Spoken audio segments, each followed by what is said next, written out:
like an all Korg gear day or whatever. It just worked out that way. I pull the stuff out one piece at a time. Today we're going to talk about a very old, not like the first, it's hard to have a first, but a bizarre early kind of OG school shooting in a crappy song that was pulled from its subject matter that became kind of a hit. This is fun. I did this thing I learned off some dude on YouTube. You take that little mono synth there on the right, that Korg Monologue, and you just record one note across the step sequencer uninterrupted. And then you use the four, it's got like 4 lanes of motion control to just add long, draggy happenings, like filter sweep or whatever. And after I learned how to do that, it makes a good standalone synth once you do that. It has all these like extra arpeggiator things happening, or extra, whatever you call them, I don't know. So this time though I ran it into that Boss slicer pedal and just let it do what it does, which is weird choppy percussive patterns. Then we got there, the Volca Bass, Volca Keys, Volca FM. I love the FM for fun synthy noises, and the motion control on that is sick. Then we got the Drumlogue. I was one of the idiots that pre-ordered and paid like $600 for it. Now they're $300 all day long. Anyhow, that's enough gear talk. I want to bring to your attention one Brenda Spencer, or Brenda Ann Spencer, I guess she's better known. So this girl, her parents split up. She's kind of a weird, goofy looking girl. The kids around the neighborhood, they knew her as the girl that liked to torture Barbie dolls and sort of freak out the girly girls of the street. But she was living with her dad, and there's, I don't know the truth, but it was said that he wanted her to stay with him because he didn't want to pay child support, but that like the house had no furniture. It was like a mattress and a refrigerator and just wide open after, I don't know, kind of crazy childhood. But so it gets to be around Christmas time of 1978, and she's like 16, and her dad gives her this gun. It's a not a powerful gun, something you would maybe hunt squirrels with. It was like a 22 or something, just a rifle, and then he got her a couple hundred rounds, like 200 rounds of ammunition to shoot. And this girl, God only knows what happened, but she snaps. First day back at school, or the day that everyone goes back to school after the Christmas break. It's around, a week or two into January. And across the house where she lives with her dad is this elementary school. She's in high school by this point, but she lives at this elementary school. And instead of going to school, she just like starts opening up with her rifle on these kids and faculty at this elementary school across the street. The kids are like lining up outside waiting for the bell to ring, and there's staff out there too because they're kids, and also it's the first day back. You just want to say what's up to everyone or what have you, and you gotta put yourself back in that time. Like, no one was thinking school shooter in New Year 1979. So at first, the first thought had to have been cap guns or black hats. Someone had got a cap gun for Christmas, or someone had black hats left over from New Year's Eve. But then eventually, the principal gets shot in the hand. He's like, ow, and then it gets real after that. But it's just insane. And so the story starts to break, and across the country, the shooting took place in San Diego. It's like a suburb of San Diego. And so this dude, what's his name, Geldof, the guy that played Pink Floyd in The Wall, Bob Geldof, the guy that started like Live Aid and all that. So he was in this really crappy new wave band at the time. It's subjective, but they're crappy. And they were at a radio station. According to him, he was at some radio station at the Georgia State's University. It was like a campus radio station. And they had a fax type thing. If you ever saw Good Morning Vietnam, where there's a room where these things just print up raw feeds of news and information. It's sort of like that, and radio stations have setups like that. So he's waiting to be interviewed about his band or what have you, and he sees one of those telex machines print up a story telling about this girl, how she just opened up and started shooting at this elementary school. She ended up killing a principal, a janitor, wounding a bunch of people.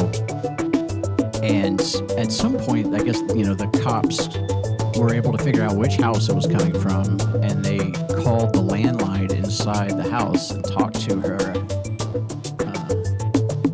the crazy kid, Miss Brenda, and asked her why she was doing it, what in the hell are you doing this for?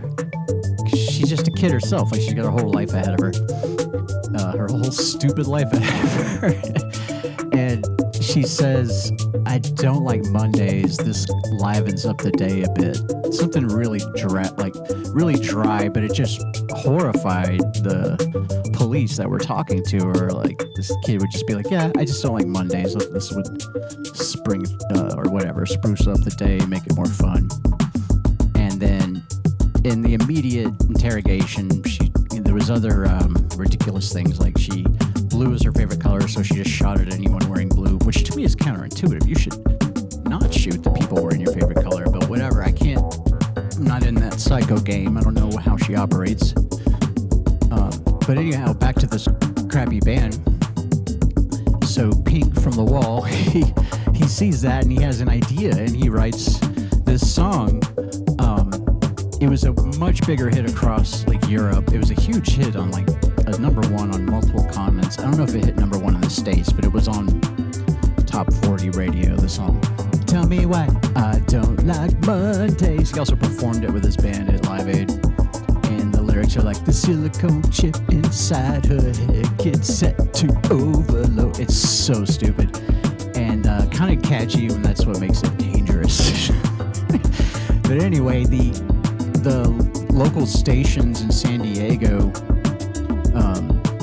all the DJs, no one would play that song for fear of triggering memories, and for decades they just banned it from local radio play. It eventually dissolved, but the idea being that some kid who got shot in the leg, 10 years later, working his job, hears it on the radio at work, and it might have a flashback. There's just no need for it.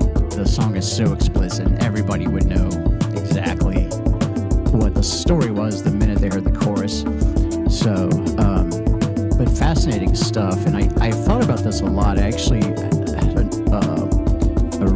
a music history radio show for a while. I did a whole episode about murder ballads, and I included 30 minutes about talking about this chick here. I haven't played the Boomtown Brat song, which I won't do now. But the thing I thought about, and this is how I sort of time travel. If you want to go back in time the way I like to do it and learn about something, I look at what were the top 10 songs, TV shows, films, and records, like albums, stuff like that. What was really selling? And let me tell you, so this happened in 79, but of course you got to look at 78 because it was the beginning of 79. So the top 10 Billboard songs, albums, it was not good compared to 1969, like Beatles, Zeppelin, Stones, nothing but legends. This was a bunch of Bee Gees, and then the little Bee Gee, what's his name, Andy Gibb, the one that had a solo career and died young. He and his brothers, their band, were sewing up most of the charts. The only thing that I'm even halfway into that was selling a lot at that period was the Grease soundtrack. I do like a lot of those songs, but man. And then Don't even get me started on the post Star Wars and Jaws, like race for the next blockbuster and films. The films were actually not as bad as some of the other things, but the TV shows, sweet Jesus. So I thought about a fascinating defense for this chick. Actually, let me play a little bit of guitar. I'm playing my very funky Vox SDC22.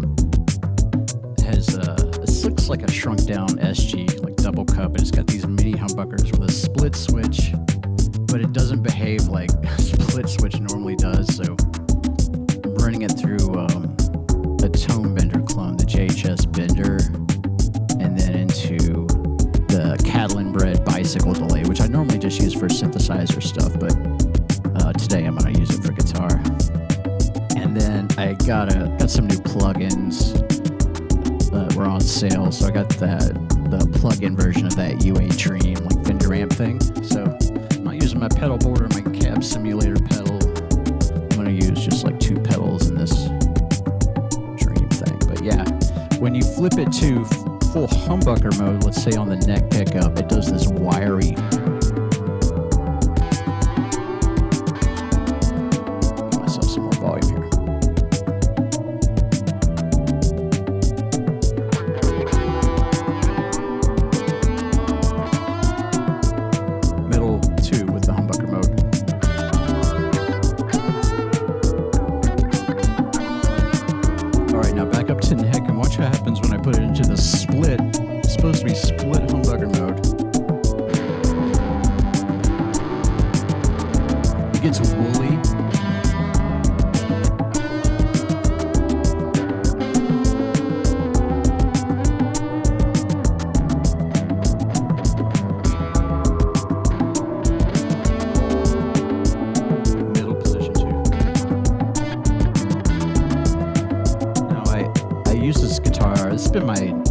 Was my number one for like 15 years, so I've dogged it out pretty good from its original setup that I had done.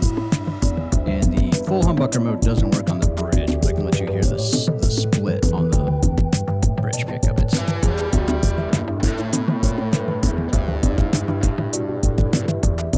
But today I'm probably going to stick with quiet mode.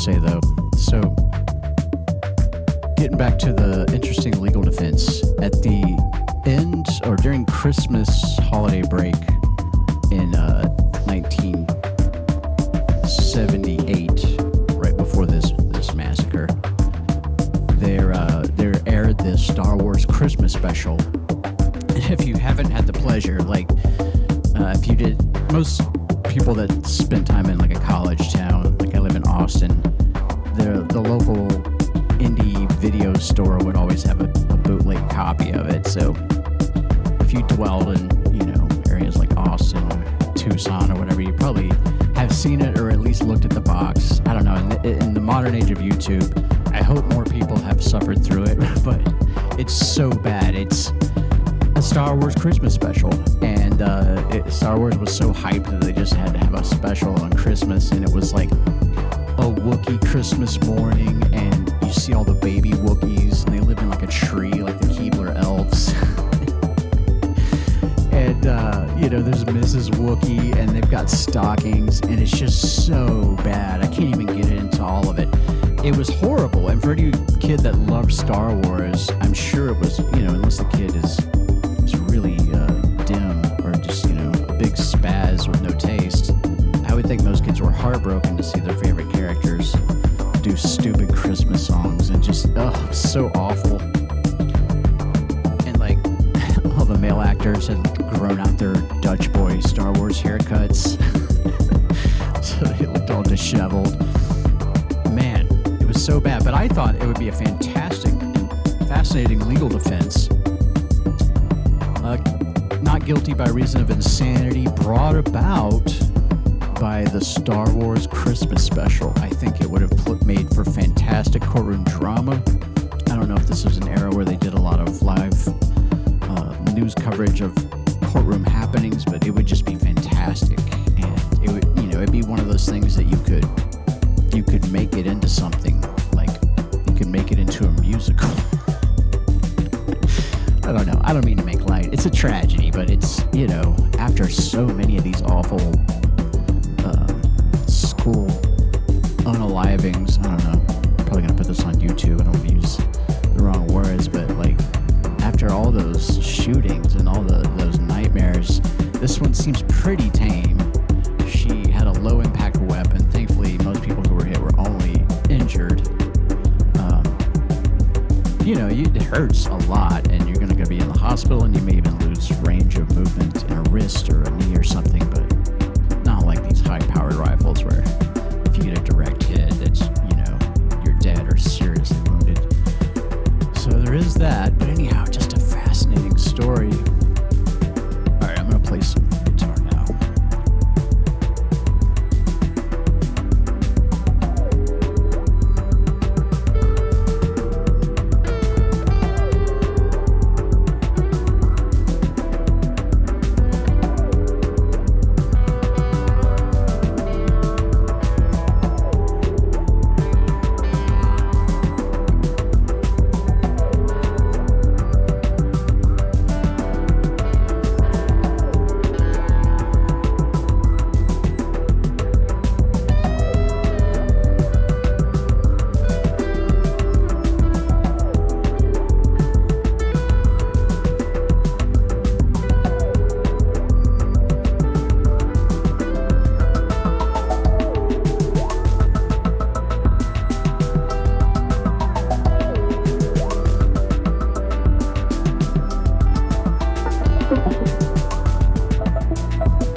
This was episode 2 of It's Late and I'm Fat.